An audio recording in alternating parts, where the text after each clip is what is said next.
Rame beredar rekaman memperlihatkan serangan pasukan Rusia terhadap posisi tentara Ukraina di Dazhnoye. Parit yang diserang merupakan konsentrasi tentara angkatan bersenjata Ukraina.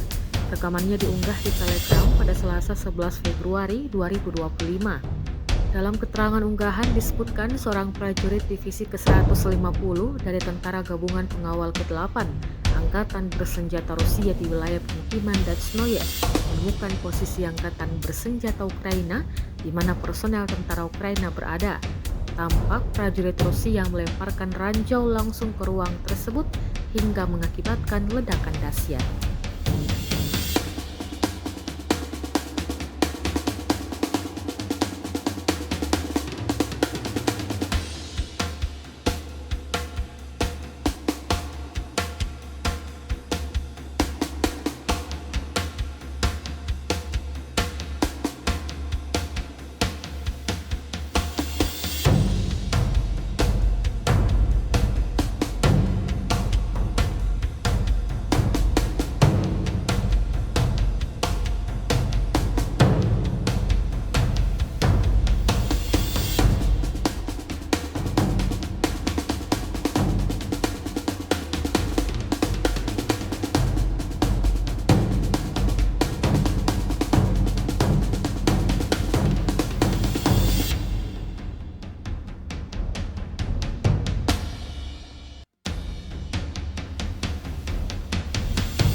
Download Tribun X sekarang, menghadirkan lokal menjadi Indonesia.